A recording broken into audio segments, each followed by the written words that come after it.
안녕하세요. 젠마 커뮤니케이션스 대표 노정아입니다. 저희 젠마 커뮤니케이션스는 네이버 스마트 스토어 기반으로 물 만난 해녀라는 쇼핑몰을 운영을 하고 있는데요.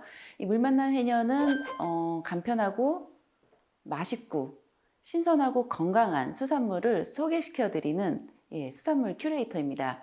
제가 오늘 여러분들과 함께 나눌 얘기는 상품 경쟁력 파악과 셀러 등록 방법에 대한 것인데요.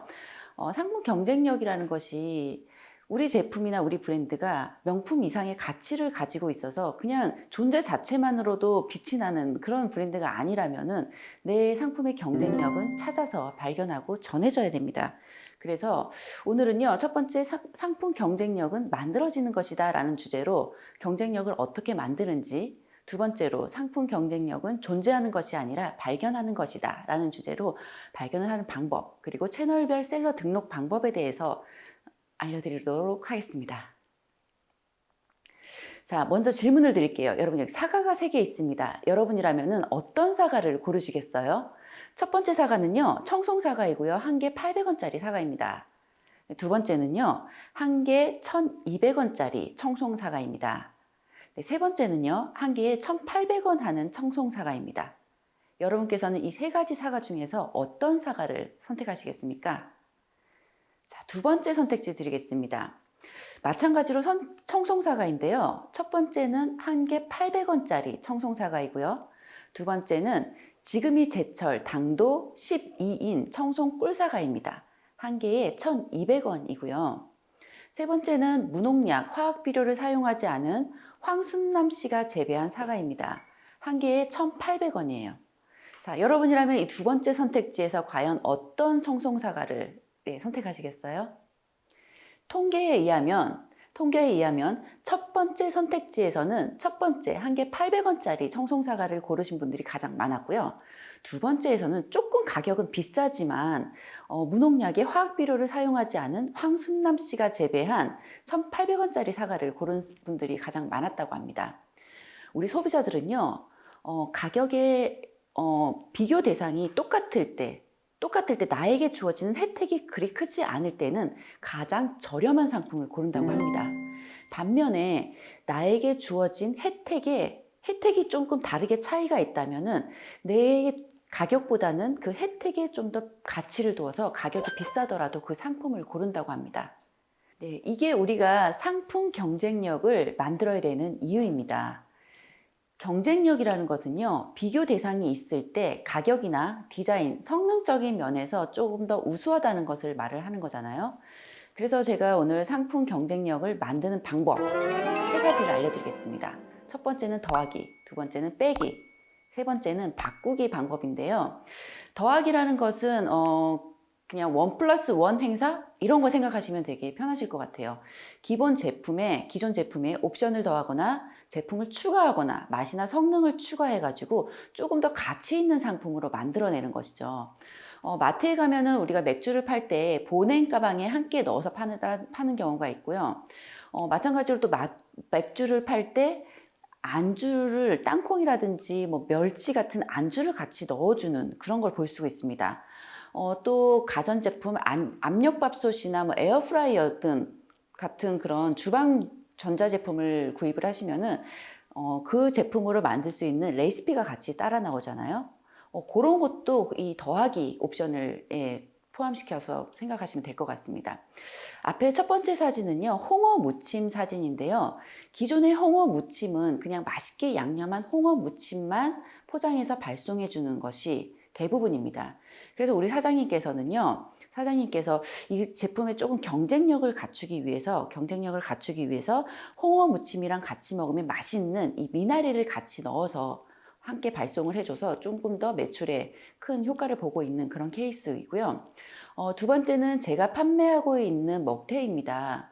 기본에 그냥 손질된 먹태는 시중에 너무 많이 나와 있고 가격 경쟁이 너무 치열해가지고 저희가 어떻게 경쟁력을 이렇게 위에 설 수가 없겠더라고요. 그래서 저는 이 먹태와 가장 잘 어울리지만 시중에서 흔하게 구할 수 없는 소스를 찾아가지고 같이 넣어주는 방식으로 해서 이 가격 경쟁력을 조금 더 갖추고 있는 그런 형태입니다. 네. 그래서 여러분의 제품에서도 기존의 제품에서 다른 제품과 경쟁력이 조금 없다라고 생각하시는 제품이 있다면은 이 더하기 요법을 좀 생각을 해서 어떤 제품과 함께 하면은 아니면 어떤 맛을 더 추가하면은 이 제품이 좀 경쟁력을 살 수 있을까 고민을 해보시면은 이 명쾌한 해답을 얻으실 수 있을 것 같습니다. 두 번째로 빼기입니다. 이 빼기는요, 옵션을 빼거나 제품을 소분하거나 맛이나 성능을 빼서 그 제품만의 본연의 모습에 충실을 한 것을 얘기하는데요. 앞에 더하기 기법이 어떤 것을 더해서 가격을 조금 더 올려서 경쟁력을 만들었다고 한다면은 이 빼기 기법은 제품의 정말 본질만 남겨두고 모든 것을 다 빼서 오히려 가격을 저렴하게 낮추는 그런 방법이라고 생각하시면 좀 쉽게 이해가 되실 것 같아요. 첫 번째 행어는요, 정말 행어 기본에 충실하게 프레임만 갖춘 행어인데요. 이게 지금 이케아몰에서 제가 가지고 온 사진이에요. 이케아몰에서 이 행어가 아마 10,000원이 안 되는 가격에 판매를 하고 있는 걸로 알고 있습니다. 네, 기존 행어는 옆에 서랍장이라든지 밑에 선반, 신발을 놓는 선반 등등 여러 가지 다양한 기능이 같이 되어 있어서 가격이 조금 올라간 반면에 이 행어는 정말 기본에 충실하기 때문에 그 기본만큼만의 가격 거품을 다 뺀 제품입니다. 그래서 이런 제품이 필요한 사람들에 되게 호응을 많이 받고 있는 그런 상품이고요. 두 번째는 김입니다. 김인데 보통 김이라고 하면은 100장, 200장 정도로 이렇게 대량으로 판매를 하고 있습니다. 그런데 요즘에는요, 1인 가구가 되게 많아지고 있고요. 이 미니멀리즘을 되게 추구하는 삶을 사시는 소비자들이 많기 때문에 많은 제품을 사서 집안에 쌓아놓기보다는 먹을 만큼만 소량씩 구매를 하시는 분들이 많이 계세요. 그래서 이 김을 저는 대량으로 100매씩 판매를 하는 것이 아니라 정말 김이 그 딱 먹을 때 필요한 양만 먹을 수 있도록 10매 또는 20매씩 소분해서 판매를 하고 있습니다. 대량으로 했을 때보다 소량으로 하니까 훨씬 더 많은 사람들이 가격 부담도 줄어들고, 네. 그 다음에 보관의 부담도 없기 때문에 많은 소비자들이 되게 사랑을 받고 있는 제품이기도 합니다. 네, 세 번째 경쟁력을 만드는 방법은요, 바꾸기입니다. 앞서 말씀드린 더하기 빼기도 마찬가지겠지만 바꾸기에서는 가장 중요한 게 타겟 고객을 맞추는 것이에요. 타겟 고객에 맞춰서 제품의 용도나 성능을 완전히 바꿔서 새로운 제품으로 만들어내는 것이죠. 자, 첫 번째 보이는 제품은요, 홍삼 제품입니다. 천년 홍삼이라는 곳에서 만든 제품인데요. 우리가 홍삼이라고 하면은 일반적으로 그냥 퍼먹는 홍삼 정도로 생각을 하고 있는데, 비싼 제품으로 우리가 편의점에서 많이 볼 수 있어요. 네, 한 포씩 짜먹는 홍삼. 홍삼에 대한 우리가 기존에 생각하고 있던 고정관념을 완전히 틀을 깨는 그런 상품이죠. 바쁜 직장인들이 가장 먹기 편하게 만들어진 제품입니다. 자, 두 번째 제품은요, 흔히 우리 집안에서 가장 흔하게 볼 수 있는 찍찍이입니다. 옷 먼지나 바닥에 있는 머리카락을 제거할 수 있도록 제거하는 용도로 만들어낸 찍찍이인데요. 이 찍찍이의 용도를 사람의 대상이 아니라 강아지나 고양이를 키우는 사람분들을 대상으로 애완동물의 털 제거용 찍찍이로 제품을 완전히 용도를 바꿔서 새로운 제품으로 탄생이 되었던 그런 제품입니다. 이 제품을 출시하고 난 후에 매출이 상당히 올랐다는 판매자님의 동영상을 본 적이 있습니다. 이처럼 바꾸기는 기존에 있는 제품에서 살짝 내가 판매하고자 하는 분들이 니즈에 따라서 이 제품을 완전히 새롭게 변화를 시킬 수가 있는데요. 그렇게 함으로써 나만의 제품이 새로 만들어지는 것이고요. 그게 바로 내 제품의 경쟁력을 만들어내는 방법입니다.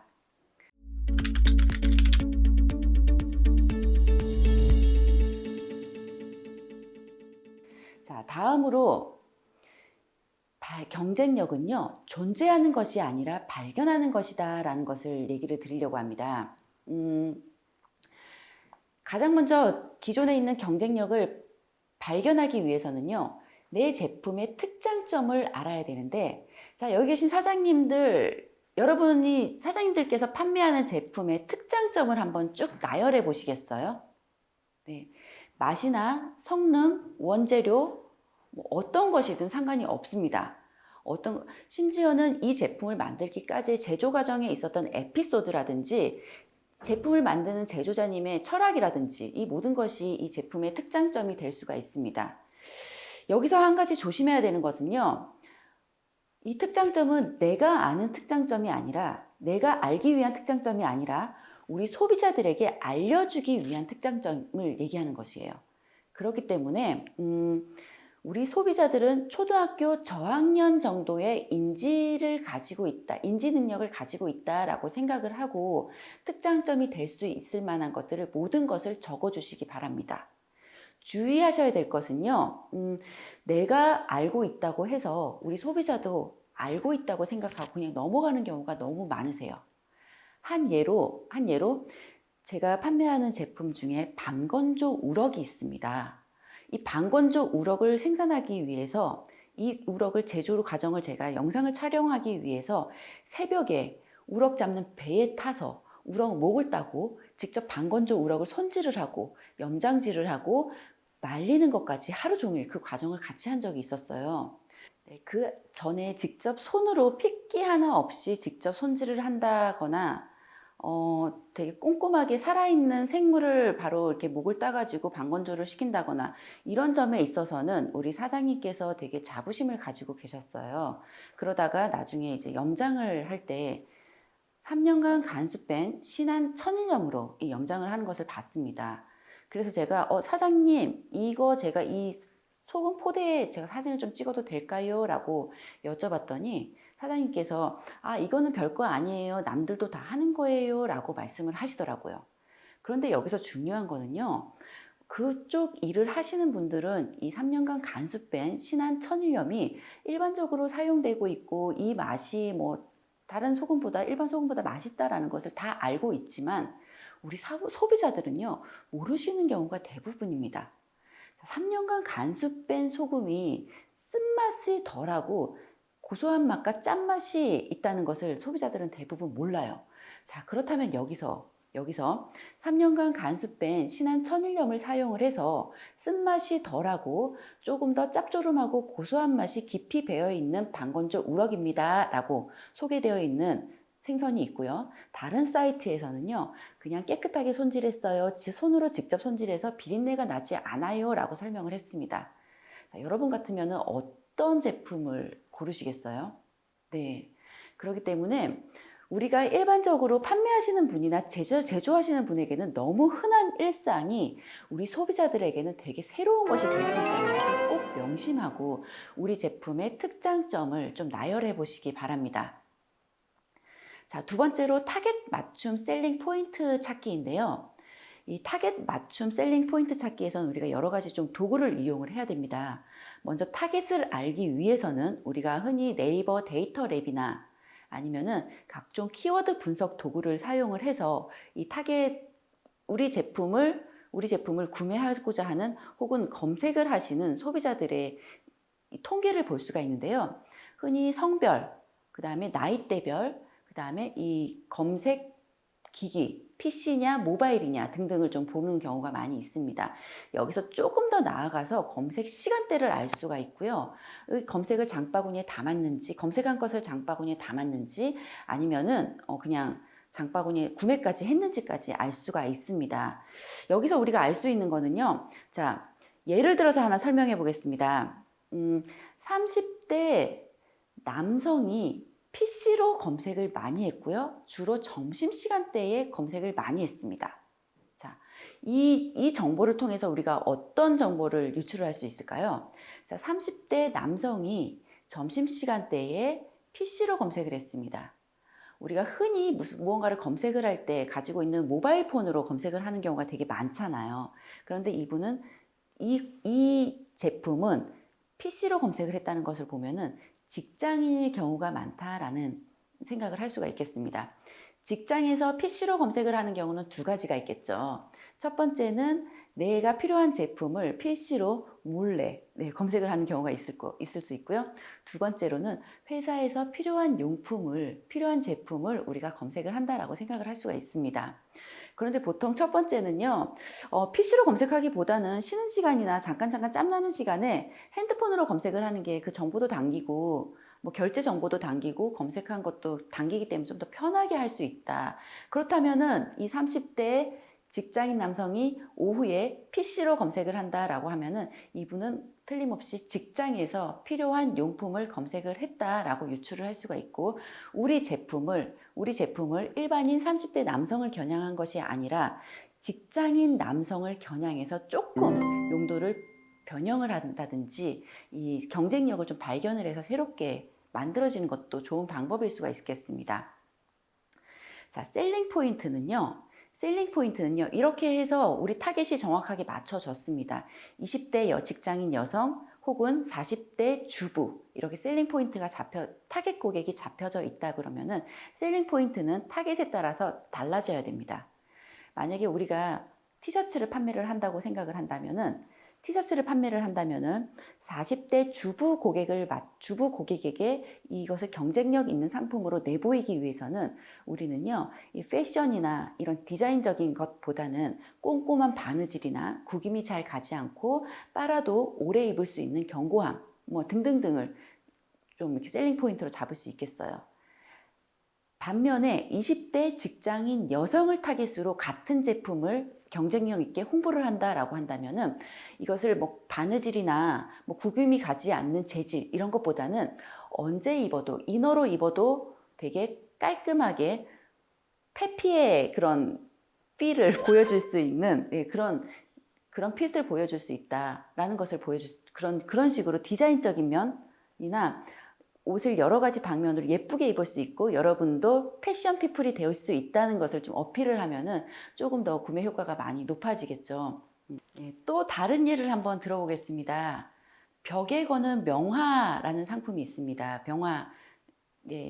그런 상품을 만약에 20대를 겨냥해서 우리가 상품을 판매를 한다라고 한다면은 20대들은 내 집을 꾸미는 것도 물론 중요하지만은요.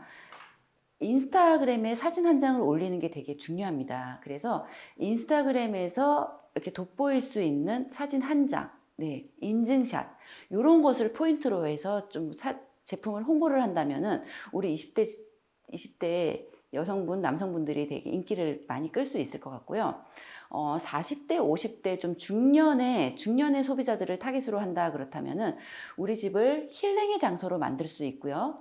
이 한번 이렇게 걸어 놓으면 색깔이 변하지 않는 이런 재질적인 면, 그 다음에 성분적인 면을 좀 홍보를 한다 그러면은 이 중년의 소비자들을 이목을 좀 끌을 수 있을 것 같습니다. 자, 세 번째로 가치를 알리는 한 문장 전달하기입니다. 이 전달하기는요, 우리 경쟁력을 만들기 위해서 특장점에 대한 얘기를 앞서 말씀드렸는데, 특장점과 셀링 포인트 찾기를 말씀드렸는데, 이것을 세 번째는요, 전달에 포커스를 두고 좀 얘기를 할까 합니다. 말씀드리려고 합니다. 아무리 좋은 경쟁력이 있고 아무리 내 제품에 가치가 있더라도 이게 소비자들에게 전달되지 않으면은 무용지물이 되는 거잖아요. 그래서 이 전달하기 위해서 제품 앞에 한 문장으로 제품을 수식하는 문장을 만드는 것을 좀 알려드리려고 합니다. 자, 강남 대로변이나 선능역 그 상업지구 큰 대로변에 꽃집이 하나 있습니다. 이 꽃집은요, 다른 꽃집과는 다르게 꽃들이 냉장고 안에 들어있는 것이 아니라 큰 대로변에 나와서 전시가 되어 있습니다. 나를 위한 꽃집이라는 컨셉의 스노우폭스 플라워라는 꽃집인데요. 심지어는 꽃 가격까지 되게 저렴한 가격에 예쁜 꽃들이 길거리에 나와 있어서 지나가는 직장인 여성분들의 이목을 사로잡고 감성을 자극해서 나를 위한 꽃을 사게끔 만드는 이런 컨셉으로 만들어진 꽃집인데요. 그만큼 되게 이슈화도 되었었고요. 매출도 크게 많이 올랐다고 합니다. 이처럼 내 제품을 그냥 꽃집 아니면 앞에 이름만 대면은 그냥 행복한 날, 기분 좋은 날, 사랑하는 사람에게 기념이 되는 선물하는 꽃으로 이렇게 정의가 내려져 있는데 이것을 나를 위해서 내가 직접 사는 꽃이라고 정의를 내림으로써 꽃에 대한 패러다임을 완전히 바꾼 그런 개념이라고 생각할 수도 있겠습니다. 두 번째로 또 다른 예로요. 자, 카카오 메이커스라는 플랫폼에서 나사에서 선정한 공기 정화 식물이라고 홍보한 제품이 있습니다. 네. 나사의 우주선의 공기 정화를 위해서, 우주장의 공기 정화를 위해서 선정한 한 10가지 정도의 식물이 있습니다. 이 식물 중에 4가지 종류를 판매를 하면서 이 꽃을 나사에서 선정한 공기 정화 식물이다라는 컨셉으로 판매를 했습니다. 물론 판매도 양도 엄청난 것으로 알고 있습니다. 네. 이처럼 상품의 경쟁력을 만들기 위해서는요, 내 제품에 그냥 이름만 딱 갖다 붙이는 것이 아니라 이 이름 앞에 상품을 수식하는 한마디를 붙임으로써 이 상품의 경쟁력이 훨씬 더 올라가고 사람들이 이 수식어를 불러줌으로써 훨씬 더 많은 사람에게 경쟁력 있는 상품으로 전달될 수 있는 그런 효과가 있습니다.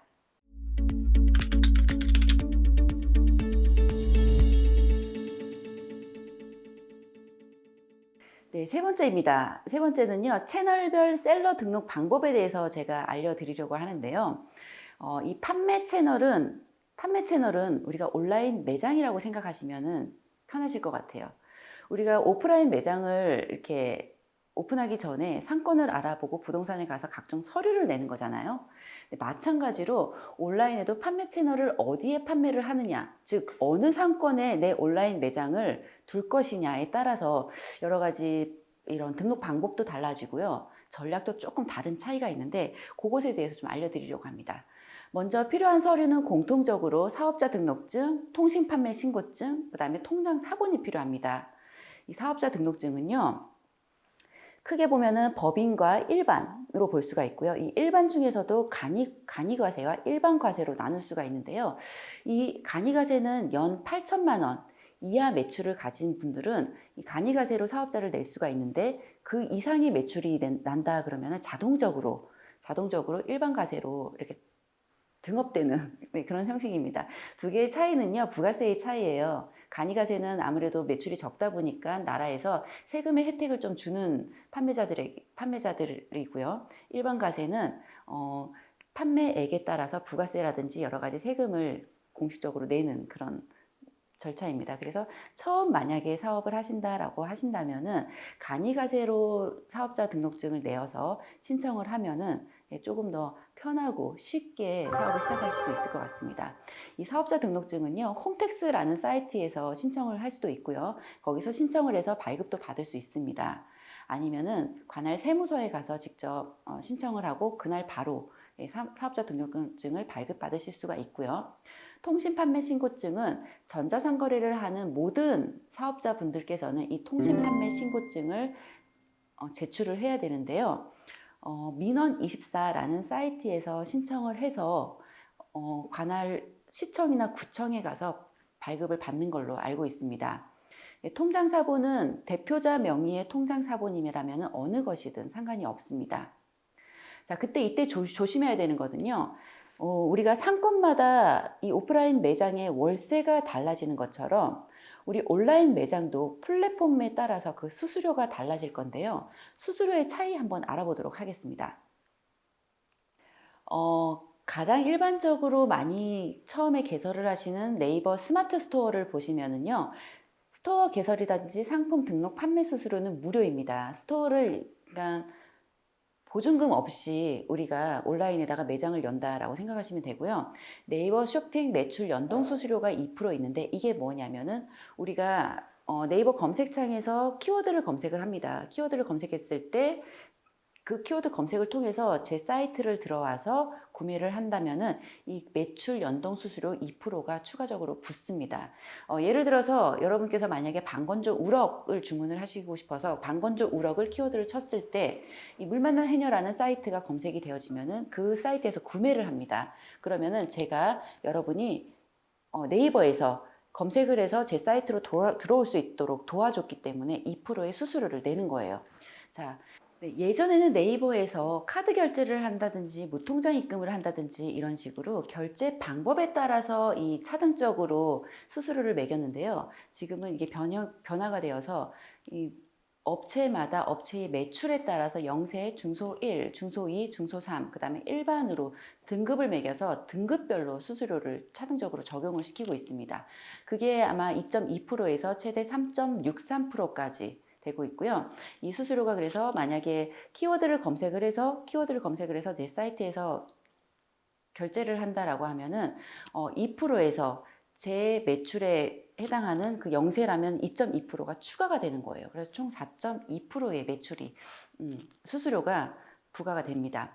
자, 다른 오픈마켓을 좀 보겠습니다. 오픈마켓, 쿠팡, G마켓, 옥션, 11번가, 인터파크 등등등 여러 가지 마켓이 있는데 일단 쿠팡은 5에서 10.5%까지 차등적으로 이것은 상품군별로 수수료가 차등적으로 적용이 되고 있는 거예요. 네, 그리고 G마켓이나 옥션 11번가도 3%, 4%에서 보통 15%, 보통 10% 내외에서 수수료가 좀 책정된다라고 생각하시면은 쉽게 이해가 될 것 같습니다. 이것을 어떻게 적용되는지 여러분들이 보신다면은 왜 이 수수료율이 중요하냐면은 여러분께서 물건을 판매를 하실 때 어떤 경우에는 네이버 스마트 스토어의 수수료를 4.2%로 봤을 때, 최대 4.2%로 봤을 때 보고 G마켓은 13%까지 볼 수가 있습니다. 수수료가 13%라면은 4.2% 수수료 내는 거랑 13% 수수료 내는 거랑은 되게 차이가 있잖아요. 그래서 가격을 마진을 작게 붙이고 가격을 똑같이 간다라고 하면은 다른 오픈마켓에서는 살짝 수수료가 높기 때문에 역마진을 보고 물건을 판매하는 경우도 생길 수가 있기 때문에 여러분들께서 처음에 좀 가격 조정을 해야 되는 필요가 있습니다. 네, 그래서 이 수수료는 쿠팡이나 G마켓, 옥션, 11번가 등등등의 오픈마켓은요. 상품군별로 차등적으로 수수료가 적용되고 있기 때문에 여러분들께서 등록하시는 상품에 따라서 수수료가 얼마인지를 반드시 체크를 해보고 가격 조정을 하시는 것이 조금 더 매출에 좋은 영향을 줄 수 있을 것 같습니다. 자, 다음으로 채널별 셀러 등록 방법을 알려드리도록 할게요. 스마트 스토어는 사실 우리가 채널별 등록하는 방법 자체는 그렇게 어렵지가 않습니다. 순서만 알면은. 그래서 스마트 스토어에는요, 개인이라든지 일반, 법인 등록이 가능합니다. 여기서 개인이 뭐냐면 스마트 스토어에서는요, 사업자 등록증 없이 이 스토어를 오픈을 해서 장사를 할 수가 있어요. 대신에 연 매출 1,200만 원까지 가능합니다. 만약에 1,200만 원이 넘어가면은 자동적으로 사업자 등록증을 등록하세요 라고 메시지가 뜨기 때문에 아마 내가 사업자 등록증을 내기 전에 좀 시범적으로 한번 해보고 싶다라고 하시는 분들은 이 스마트 스토어, 네이버 스마트 스토어를 이용해 가지고 사업자 등록증 없이 개인으로 등록을 한번 해보고 시작을 해보는 것도 좋은 방법입니다. 두 번째로 미성년자의 경우에는요, 보호자의 동의가 있어야지 가능합니다. 거꾸로 생각하면은요, 미성년자도 사업을 할 수 있어요 라는 메시지를 전달을 하는 거죠. 대신에 보호자의 허락하에 청소년 그런 거기에 유해 물질이 아닌 이상은 모든 것을 다 판매를 해볼 수 있다라는 그런 이렇게 시장을 좀 열어놓은 케이스입니다. 그 다음에 쇼핑 윈도우라는 것이 있는데요. 이것은 스마트 스토어랑은 또 다른 채널의 쇼핑 윈도우를 이 네이버가 운영을 하고 있습니다. 단 이것은 오프라인 매장이 있는 경우에는 쇼핑 윈도우에 서류를 제출을 해서 승인을 받는다면은 훨씬 더 또 많은 효과를 볼 수가 있겠죠. 스마트 스토어에도 오픈이 되고요. 노출이 되고 오픈 쇼핑 윈도우에도 내 상품이 노출되기 때문에 이중으로 노출되는 효과가 있기 때문에 매출에도 그만큼 기대를 해볼 수가 있겠습니다. 자, 셀러 등록하는 방법은 아주 간단합니다. 네이버 메인 사진의 가장 하단에 보면은 하단에 저기 스토어 개설이라고 있습니다. 스토어 개설을 클릭을 하면은요, 판매자 등록하기라는 문구가 뜨는데, 그거를 클릭을 해서 그대로 정보 치고요, 서류 등록하고 하면은 바로 셀러 등록하는 게 되는 거예요. 그래서 어렵지 않게 법적인 이런 제한 사항만 잘 준수를 한다면은 우리는 오늘 당장이라도 스마트 스토어 셀러가 될 수 있습니다. 자, 두 번째로 쿠팡입니다. 쿠팡도 마찬가지로 그렇게 셀러 등록하는 것을 어렵지 않게 설정이 되어 있습니다. 대신에 스마트 스토어랑 조금 다르게 사업자 등록증과 통신 판매 신고증을 같이 서류를 제출해야지 승인이 나는 그런 시스템입니다. 먼저 쿠팡 셀러를 등록하기 위해서는 우리가 쿠팡 사이트에 접속을 한 후에 왼쪽 상단에 있는 입점하기를 클릭을 합니다. 입점하기 클릭을 하면 여러 가지 채널이 뜨는데요. 쿠팡 마켓플레이스 등록하기, 그 다음에 로켓 배송 등록하기 등등등 여러 가지 채널이 있습니다. 여기서 로켓 배송은 기본적으로 바로 승인이 나는 것이 아니라요. 제출을 하고 내가 여기 로켓 배송 입점을 하겠어요 라고 신청을 하면은 쿠팡에서 승인을 내 주어야지만 우리가 입점을 할 수 있는 그런 시스템이고요. 마켓플레이스 입점하기는 바로 그 등록과 동시에 바로 상품을 등록할 수 있는 그런 시스템입니다. 입점하기에서 마켓플레이스를 클릭한 다음에 바로 간단한 등록 후에 입점 신청하기를 클릭을 합니다. 입점 신청을 하기 클릭을 하면은요, 판매 상품 등록하기와 사업자 정보 등록하기가 있는데, 만약에 판매 상품이 있다 그러면은 이 판매 상품에 대한 등록을 하시면 되는데, 이때 필요한 것은 상세 페이지, 제품에 대한 상세 페이지와 제품 사진입니다. 네, 이것은 우리가 직접 사진을 찍어서 상세 페이지를 파워포인트나 포토샵 아니면은 이런 잘 만들 수 있는 미리 캔버스나 망고보드 같은 플랫폼을 이용해서 만들어 놓은 상세 페이지를 JPG 파일을 그대로 올리기만 하면은 상품 등록할 수 있게 정도로 가장 되게 쉽게 구조가 되어 있고요. 다음에 사업자 정보 등록하기는 마찬가지로 내 회사에 대한 회사명, 대표자 이름, 담당자 이름, 연락처, 주소 그 외에 필요한 서류들만 제출을 하면은 간단하게 입점이 마무리가 됩니다. 자, 세 번째로 카카오톡 스토어 셀러 등록 방법입니다. 카카오톡 스토어 셀러 등록하기 위해서는 카카오톡 스토어 판매자 센터에 들어가셔서 셀러 등록을 하셔야 되는데요. 가장 먼저 카카오 계정에 로그인 하세요 라는 메시지가 나옵니다. 이때 개인 계정이 있으신 분들은 개인 계정으로 로그인을 해도 되는데, 나중에 혹여 사업이 커지거나 조금 더 이렇게 분리가 필요한 경우가 생길 수가 있습니다. 그래서 저는 개인적으로 개인 계정으로 로그인 하는 것보다 사업자 계정으로 따로 계정을 만들어서 사업자 명 아니면 내 브랜드 명을 갖춘 그런 이름을 만들어서 로그인을 하는 것을 저는 권해드립니다. 그 다음에 대표자 명의의 통장 사본을 이때 등록을 하는 거고요. 두 번째로 우리가 비즈 계정 등록을 해야 됩니다. 카카오톡 판매자 센터에서 나와서 카카오톡 비즈 계정이라는 것이 있는데요.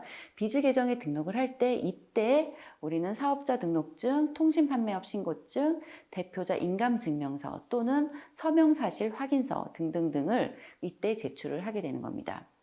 자, 그리고 나서 채널을 선택하는데요. 카카오톡 스토어에 판매하기 혹은 선물하기에서 입점하기 두 가지 경우가 있습니다. 그런데 톡스토어에 판매하는 것은 저희 같은 일반 셀러들이 등록을 해서 바로 판매를 할 수가 있는데, 아까 조금 전에 말씀드린 쿠팡 로켓 배송 입점하기와 비슷하게 선물하기도 제가 입점 제안서를 카카오에 제안을 하면은 그 MD들이 선별을 합니다. 그래서 선별된 업체들만이 선물하기에 입점이 가능하기 때문에 선물하기에 입점하기 위해서는 조금 더 경쟁력을 갖춘 후에 이것을 제안을 해보는 것도 좋은 방법일 수가 있습니다. 자, 톡스토어에 이렇게 입점 신청을 하고 채널 선택을 해서 입점 신청을 하면은요, 바로 승인이 나는 것이 아니라 등록 후에 한 3일에서 5일 정도 후에 승인이 나고, 그 다음에 승인 난 후에는 상품 등록 및 판매가 바로 가능합니다. 이때 상품 등록할 때도 쿠팡과 마찬가지로 우리가 기존에 상세 페이지를 미리 만들어 둔 상세 페이지를 JPG 파일로 업로드하는 식으로 등록을 하면은 좀 더 쉽게 할 수가 있습니다. 이거는 제가 이렇게 딱 공식적으로 알려져 있는 그런 건 아닌데, 제가 판매를 해보니까 경험상 네이버 스마트 스토어에 판매를 할 때에는요, 이렇게 상세 페이지에 종이에 글자와 그림이 다 적힌 포스트를 바로 갖다 붙이는 것보다는 사진을 붙이고 글자를 쓰고 사진을 붙이고 글자를 쓰는 식으로 내 제품에 대해서 진정성 있게 모든 스토리를 다 얹어서 글자로 상세하게 설명해 주는 것이 조금 더 판매에 유리한 그런 위치였고요. 쿠팡이나 그 카카오톡 스토어 같은 경우에는요, 이렇게 구구절절한 스토리를 다 쓰는 것보다는 명료하게 제품에 대한 특장점만 보일 수 있는 포스터를 JPG 파일로 만들어서 추가를 하는 게 훨씬 더 효과적이지 않았을까. 네, 제 경험상으로는 그런 방법이 좀 더 효과적이어서 여러분들께서도 그렇게 하는 것을 좀 추천드립니다. 네. 이 외에도 오픈마켓이 여러 가지가 있습니다. G마켓 옥션, 11번가, 인터파크, 티몬, 위메프 등이 있는데요. G마켓이나 옵션은 EMS 프로그램에서 우리가 따로 등록을 할 수가 있고요. 죄송합니다. EMS가 아니라 ESM, 네, 셀러 등록하기 프로그램에서 네, 우리가 등록을 할 수가 있고요. 11번가 인터파크에서도 셀러 등록하기를 그 채널을 통해서 쉽게 등록을 할 수 있기 때문에 여러분들도 만약에 내가 판매할 물건이 지금 있다 그러면은 망설이시지 마시고 지금 당장 시작을 해보는 게 가장 좋을 것 같습니다. 시작이 반이다라는 말이 있는 것처럼 한번 시작을 해서 그게 판매가 이루어지고 나면은 그때부터는 이제 계속해서 더 많은 제품을 소싱하고 싶어 하실 거고 더 많은 제품을 판매를 하시고 싶은 욕심이 생길 거라고 저는 확신합니다. 그래서 우리 예비 판매자, 예비 사업자님들께서 지금 만약에 계획을 하신다 그러면은 오늘 당장 해야 될 일은 네이버나 쿠팡, 카카오톡 스토어에 당장 입점 신청을 해서 내 제품을 한번 올려보시기를 저는 추천드립니다.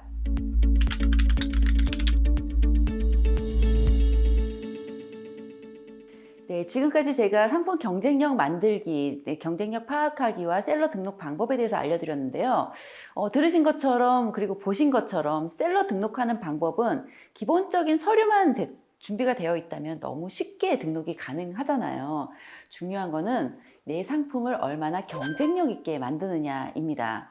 그래서 제가 저의 사례를 하나 얘기해 드리겠습니다. 제가 첫 번째 파트에서 경쟁력 만드는 방법을 좀 알려드렸습니다. 저는 여기서 더하기 빼기 한 제품을 가지고 더하기 빼기 그리고 바꾸기 기법을 모두 다 사용한 제품이 있는데요. 장어입니다. 제가 처음에 이 장어 제품을 소싱하기 위해서 전라도 영광을 찾아갔습니다. 영광을 찾아가서 여러 가지 여러 군데의 장어 업체를 다니다 보니까 장어가 시중에도 많이 팔리고 있습니다. 손질된 장어가 많이 팔리고 있잖아요. 그래서 그 장어로는 제가 상품 경쟁력을 이길 수가 없는 거예요. 이길 수가 없어서 고심을 하다가 나중에 조금 더 들어가서 고창이라는 곳을 찾아갔습니다. 고창에 선운수산이라는 저희 업체를 찾아갔는데 그 업체 사장님께서 이제 손질 장어에 대한 얘기를 하고 이제 나오려고 하니까 그때 장어를 하나 보여주셨어요. 그게 지금 카카오 메이커스에서 대박 행진을 하고 있는 양념 장어입니다. 네, 보통 우리가 장어 하면은 밖에서 여러 사람 이렇게 친지들 모여서 아니면 오랜만에 모인 사람들이 거하게 한잔하면서 먹는 스테미나 음식으로 많이 알려져 있잖아요. 아니면 집에서 배달을 시켜 먹어도 혼자 간편하게 먹는 장어가 아니라 온 집안 식구가 다 모여서 먹는 그런 장어로 다 인지가 되어 있는데 제가 본 그 상품은요, 정말 먹기 좋게 하나의 팩으로 딱 포장이 되어 있고요. 포장이 되어 있고 간편하게 다 요리가 되어 있는 거기 때문에 간편하게 후라이팬에 데우거나 전자레인지에 살짝 데치기만 하면은 맛있게 먹을 수 있는 한 끼 식사로 정말 손색이 없는 그런 상품이었습니다. 거기다가 저는 사실 제가 수산물을 취급하는 일을 하고 있지만 장어는 아직 지금 작년까지 제가 한 번도 먹어보지 못했었어요. 왜냐하면은 장어 껍데기의 그 물컹거림이 제 생각으로 너무 비릴 것 같은 생각 때문에 먹어보질 않았는데 그 장어는 양념이 다 발라져 있고요. 양념이 입혀져 있고 그 숯불구이 공법으로 2번 익혀져 있기 때문에 되게 맛있어 보여서 한 점 먹었습니다. 맛은 너무 맛있었어요. 그래서 이 제품을 가지고 카카오 메이커스 입점 제안을 하고 입점을 했습니다. 아니나 다를까 되게 반응이 좋았어요. 그런데 이거는 완전 바꾼 케이스죠. 제가 기존의 손질 장어, 그냥 손질 생장어를 양념을 얹어서 양념한 장어로 바꿔서 제품을 출시한 사례입니다. 자, 여기서 막 3,000개 이렇게 판매가 되다 보니까 리뷰 수도 막 300개, 400개가 막 달립니다. 리뷰들을 제가 쫙 봤더니 양념을 싫어하시는 분들이 계셨어요. 저는 되게 초등학교 입맛을 가지고 있어서요. 그런 맵고 짭조름하고 달짝지근한 그 데리야끼 소스와 복분자 소스의 양념이 너무 맛있었는데 좀 어른들 또는 그냥 기본 생장어에 되게 입맛이 다 이렇게 다져지신 분들은 이 양념이 너무 강하다라는 말씀을 하시더라고요. 그래서 다시 고민을 한 게 제품에서 양념을 뺐습니다. 어차피 초벌구이를 하고 한 번 하고 양념을 입힌 후에 다시 초벌구이가 된 상태라면은 양념을 입히지 않고 초벌구이 된 상태로 상품화가 되지 않을까요? 라고 업체 사장님한테 이렇게 논의를 했더니 그게 상품화가 가능하다고 말씀을 하시더라고요. 그래서 양념이 없이 양념을 싹 빼고 양념이 안 들어간 만큼 그 다음에 구이가 한 번 더 들어가지 않은 만큼 가격도 그만큼 저렴하게 됐어요. 가격을 낮추고 양념을 빼면서 제품이 출시되었습니다. 그리고 게 중에 또 두 가지 맛을 즐기고 싶어 하시는 분들이 계실 것 같아서 더하기 기법을 사용했습니다.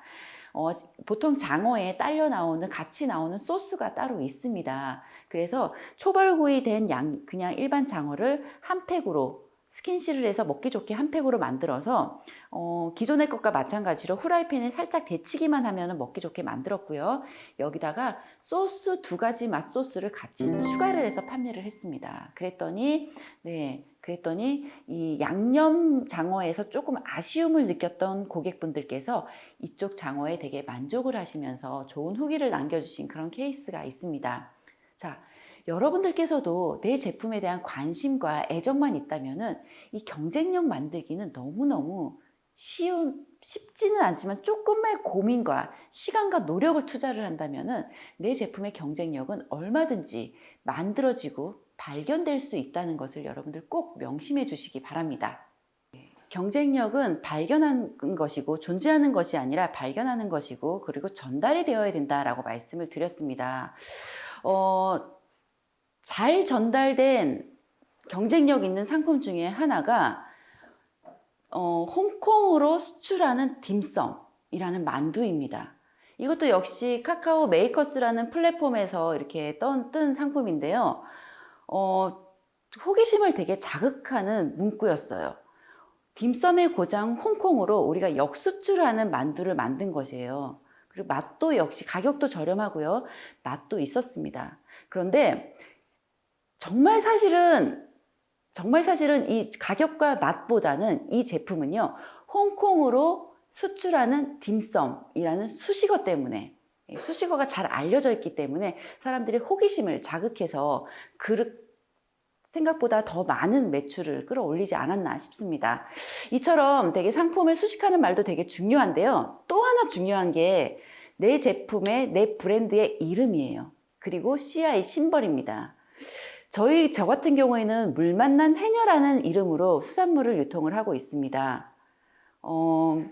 사실 제가 취급하거나 제가 다루는 제품에 비해서 이 물 만난 해녀라는 브랜드 이름이 너무 인상적으로 머리에 딱 박혔다라고 해서 계속해서 찾아주시는 분들이 계시고요. 또 한 가지가 저희 CI입니다. 저희 로고가 해녀가 되게 깜찍한 해녀가 수경을 끼고 물고기를 들고 서 있는 그림인데요. 이 그림이 보통 CI를 그리기 위해서 막 돈을 주고 디자인 업체에 의뢰를 한 것이 아니라 사실은 당시 초등학교 6학년이었던 저희 아이가 휴대폰 앱으로 10분 만에 그려낸 그림이에요.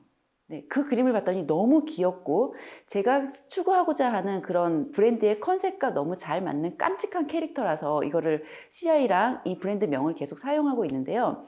사실은 이게 그렇게 중요한 것이 아니에요. 중요한 것은 아닌데 얼만큼 이 브랜드와 이 로고를 많이 알리느냐 그게 더 중요한 것 같습니다. 그래서 여러분들께서 처음에 나는 셀러가 되기 위해서 가장 많이 하는 고민이 이름을 어떻게 지을까, 로고를 어떻게 할까, 거기에 시간과 돈을 너무 많이 투자하는 경향이 있습니다. 그래서 제가 제안드리는 거는요, 정말 직관적으로 떠오를 수 있는 이름과 거기에 걸맞는 간단하고 심플한 로고를 정하면은 되는 거고요. 거기까지 충분하고 더 중요한 것은 이것을 얼마나 오래 지속적으로 많은 사람들한테 알리느냐가 더 중요한 것 같습니다. 이것이 마케팅의 키포인트예요. 자, 두 번째로 우리가 빠질 수 없는 거는요. 상품의 경쟁력까지 다 맞춰놨어요. 여기서 또 우리가 추가적으로 빠질 수 없이 해야 되는 것은요. 홍보입니다. 요즘에는 SNS는 빼놓을 수가 없어요. 제가 작년에 한 5월, 6월쯤에 매출이 갑자기 급감한 적이 있었습니다. 그때 당시는 사실 너무 이쪽 쇼핑몰 일에만 매진을 하다 보니까 사실은 번아웃이 온 상황이기도 했었어요. 그래서 거의 쇼핑몰을 쳐다도 안 보고 이렇게 했는데 그 전에도 그런 상태가 조금 있긴 했었는데 끊임없이 했던 거는 SNS에 끊임없이 사진을 올리고 상품을 올리고 홍보를 하는 일은 끊임없이 했던 것 같습니다. 그런데 그때 한 5월, 6월쯤에는 정말 그것조차 안 하고 제가 손을 놔버린 적이 거의 한 보름 정도 있었는데 그때 매출이 확 줄었어요. 그걸 보고 와 정말 이 SNS 파워가 엄청나구나라는 것을 그때 느꼈습니다. 사실 제 SNS 인스타그램에 팔로워가 그리 많지도 않아요. 예, 몇천 명, 몇만 명 되는 그런 빅파워가 아니고 저는 몇백 명에 불과한 그런 정말 마이크로 정말 조그만 인플루언서임에도 불구하고 지나가는 사람들이 해시태그를 보고 이 물건을 인지하고 내 브랜드를 물 만난 해녀를 한번 알고 간다는 것이 이렇게 중요하구나라는 것을 깨달은 경험이기도 합니다. 그리고 최근에는 저는 마케팅을 거의 라이브 커머스로만 운영을 하고 있는데요. 라이브 커머스를 이렇게 기존에 있는 제작사나 뭐 쇼호스트를 붙여가지고 쇼호스트에게 의뢰를 해서 그분들이 전문가들이 진행을 한다면은 그만큼의 비용 부담이 들잖아요. 그런데 저는 기획부터 진행까지 제가 직접 다 하고 있기 때문에 전혀 마케팅 비용이 제로로 홍보 효과를 누릴 수가 있습니다. 그래서 지금 여러분들께서 만약에 셀러를 준비를 하신다고 하신 분 계시면은요, 오늘 당장 네이버나 쿠팡, 카카오톡 스토어에 입점 신청을 해가지고 사업자로서 입점 신청을 하거나 혹은 네이버에서 개인으로 사업자 없이 그냥 개인으로 입점을 신청을 해서 셀러 등록을 하시고요. 관련된 상세 페이지를 멋지게 만들어 놓는데 상세 페이지를 만들기 위해서는 제품 사진이 필요해요. 이때 제가 처음에 했던 거는 저는 다른 분들도 요즘에 흔히들 그렇게 하고 있는데요. 스마트폰 하나로 모든 사진을 다 찍었습니다. 그리고 스마트폰 어플로 사진 편집을 살짝 해서 사진을 올렸는데요. 물론 전문가가 찍은 이런 좋은 사진에 비해서는 이미지라든지 컨셉이 많이 떨어지는 거는 맞습니다. 하지만 상세 페이지에 올리기에 충분한 정도의 퀄리티가 나오기 때문에 여러분들께서도 그런 상세 페이지를 만들고요. 제품을 등록을 합니다. 그리고 나서 제품 등 상세 페이지의 문구 하나하나를 내 제품의 경쟁력을 어떻게 살릴까? 지금 앞서 제가 말씀드린 더하기, 빼기, 바꾸기 용법을 사용해서 제품의 경쟁력을 조금 더 살리고 내 제품의 가치를 올려서 가격을 좀 조정을 해 보시고요. 그 다음에 숨어있는 경쟁력을 끌어내기 위해서 내 제품의 특장점을 쭉 나열을 하시고요. 그 다음에 제품의 셀링 포인트를 잘 잡기 위해서 타겟을 정확하게 잡으시고요. 그 다음에 제품의 설명하는 앞에 한 문장을 잘 갖춘 다음에 이것들이 잘 구성되어진다면은 그 다음에 사진이 준비되어 있다면은 상세 페이지 만들기는 생각보다는 쉽게 만들어질 수가 있을 거예요. 네, 이렇게 등록을 하고 난 후에 이제 SNS에 내 제품을 홍보를 시작을 합니다. 홍보도 너무 홍보처럼 맛있어요 사세요가 아니라 내 일상을 담은 홍보를 하면은 다른 인플루언서들, 다른 내 팔로워들이 훨씬 더 친근감 있게 내 제품을 들여다볼 수 있기 때문에 그런 것도 좀 활용을 하시면 좋을 것 같고요. 제품이 등록이 되었고 내가 판매할 수 있는 그런 자격이 갖춰져 있다면은 이제 여러분들께서는 직접 이거를 라이브 커머스로 어떻게 홍보를 할까라고 한번 고민을 해보는 것도 좋은 방법일 것 같습니다. 제가 라이브 커머스를 여러분들에게 이렇게 마지막에 강력하게 좀 추천을 드리는 이유는요. 아무 장비 없이 스마트폰 하나만으로 아무 비용이 들지 않고 그냥 1000명, 많게는 2000명, 3000명까지의 시청자들을 끌어들일 수가 있기 때문에 어떤 마케팅보다 좀 더 효과적일 수 있다. 그리고 그분들의 질문을 통해서 이 시청자분들의 댓글을 통해서 우리는 고객들이 요구하는 것이 어떤 점인가를 잘 파악할 수가 있어요. 그래서 그런 점들을 상세 페이지에 다시 조금 더 녹여나게끔 만들어주고, 이런 작업을 몇 번만 하다 보면은 여러분이 지금 새로운 마음으로 올린 상품이 아마 한 달 안에 사람들한테 널리 좋은 상품으로 인지가 되어서 소비자들이 좋아하는, 우리 타겟 고객들이 알아서 찾아오는 그런 상품이 되지 않을까 싶습니다. 지금까지 여러분들에게 알려준 저의 소소한 팁들이 여러분들의 사업 성공에 소중한 마중물이 되기를 바라면서, 네, 강의는 마무리하도록 하겠습니다. 감사합니다.